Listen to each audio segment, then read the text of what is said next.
আরহামকে বলছি।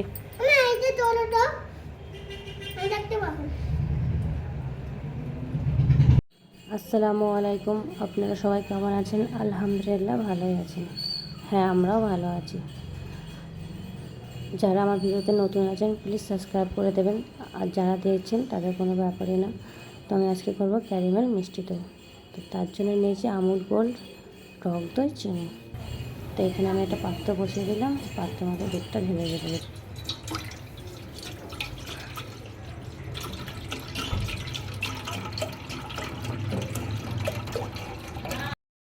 দুধটা ঢেলে দিয়েছি, দুধটা ফুটে যাবে। দুধটা ফুটে যায়, তারপরে আবার দেখাবো আপনাকে। তো দেখুন দুধটা ফুটে গিয়েছে। তো এবার আমি দুধটা নামিয়ে রেখে দেবো সাইডে।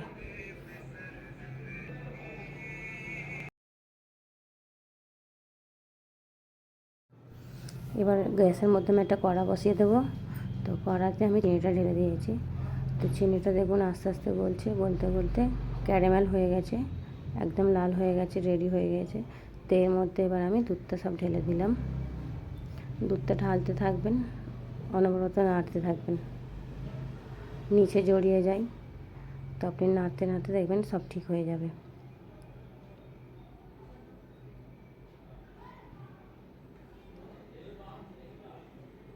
গ্যাস ফ্লেম জোর করে নাড়তে থাকবেন।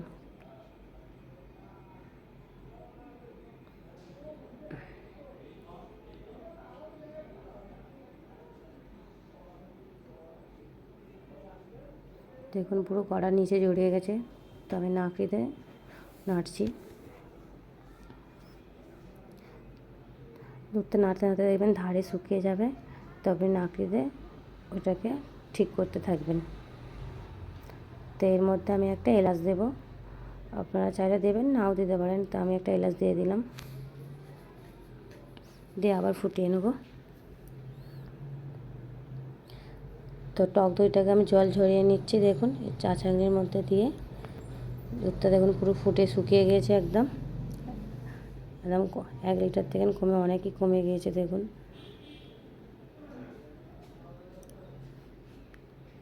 আরহাম বলছে নাড়বো, দেখুন ও নাড়বে।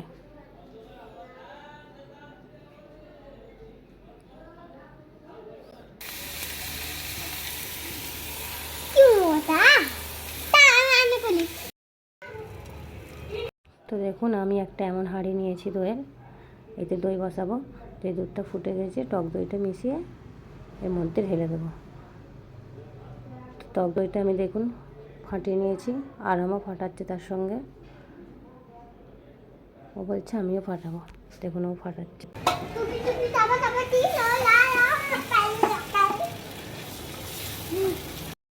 দেখুন দুধটা ফুটিয়ে নিয়ে ঠান্ডা করে নিয়েছি, এর মধ্যে ঢেলে দিয়ে খুব ঠান্ডা করে নিয়ে একটা আঙুল ডুবিয়ে দেখলাম যে একটু গরম আছে, যেন আমি আঙুল ডোবাতে পারি। তার মধ্যে আমি টক দইটা মেশাবো, আর এলাচটা আমি ফেলে দিলাম বার করে। তো টক দইটা এবার মিশিয়ে দেবো।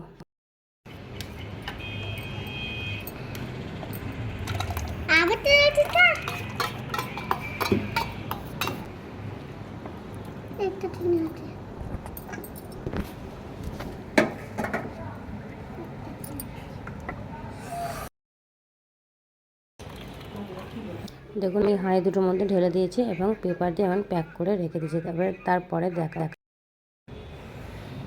দেখুন বন্ধুরা, আমি রাত 10:35 বসিয়েছিলাম, আর এখন বাজে 11:38। চলুন আমি খুলছি। দেখুন পুরো বসে গেছে দইটা, যেমন হয়। দেখুন এই ভাঁড়টা আমার ভেঙে গেছে বসাতে গিয়ে। ভালো লাগলে বলবেন, শেয়ার করবেন, কমেন্ট করবেন, আর আমার ভিডিওটা ভালো লাগলে সাবস্ক্রাইব করে দেবেন।